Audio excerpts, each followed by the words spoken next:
Herkese merhabalar, kanalıma ve mutfağıma hoş geldiniz. Bugün lezzetini şahsi olarak çok sevdiğim, sizlerin de çok seveceğinizi düşündüğüm Türk usulü lazanya yapacağız. Diğer normal standart lazanya tariflerinde birçok malzeme var. Bunların hepsini almak hem çok maliyetli oluyor hem de erişmek bazılarına zor oluyor. O yüzden sizlere daha maliyetsiz ve gerçekten daha lezzetli olduğuna inandığım çok lezzetli bir lazanya tarifi vereceğim. Sizler kanala abone olurken ben de lazanyamı hazırlamaya başlıyorum. Öncelikle beşamel sosumuzu hazırlayarak işleme başlayacağız. 2 yemek kaşığı tereyağı tenceremize aldıktan sonra tereyağını eritiyoruz. Unumuzu ilave edip kavurduktan sonra 3 su bardağı sütümüzü tenceremize alıyoruz.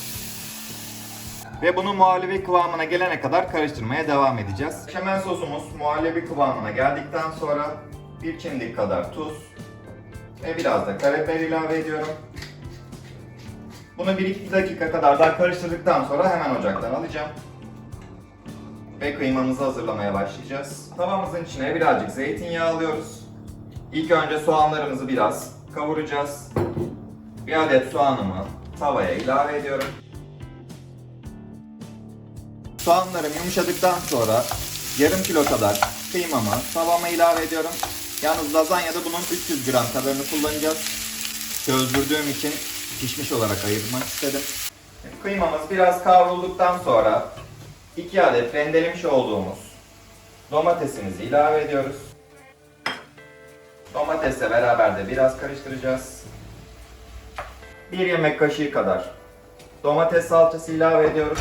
Ve artık baharatlarımı da salça ile beraber ilave ediyorum. Baharatların detaylarını açıklama kısmında tek tek yazacağım. Oradan bakabilirsiniz. Baharatlarla beraber de kıymamızı kavurmaya devam ediyoruz.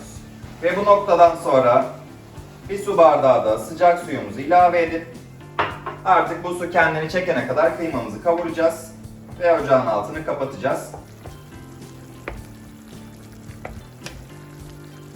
Şimdi kıymamız burada hazır olurken size bir püf noktadan bahsetmek istiyorum. Lazanya yapraklarının bazılarında ön işlem gerektirmiyor yazıyor. Ben bunları tercih ediyorum, bunlardan kullanıyorum.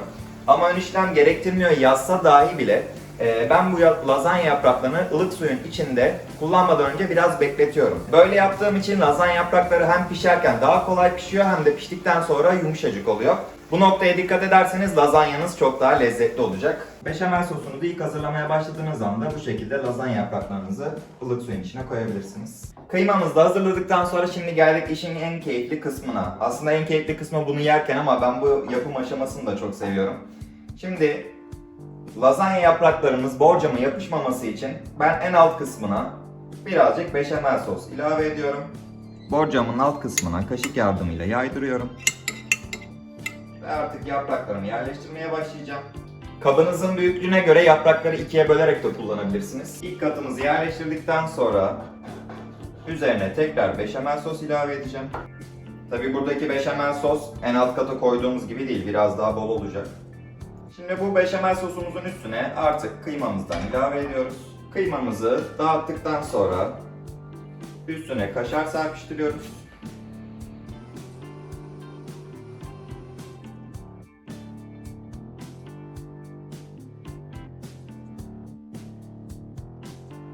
Bu şekilde beşamel sos, lazanya yaprağı, kıyma, kaşar ve lazanya yaprağı şeklinde devam edeceğiz.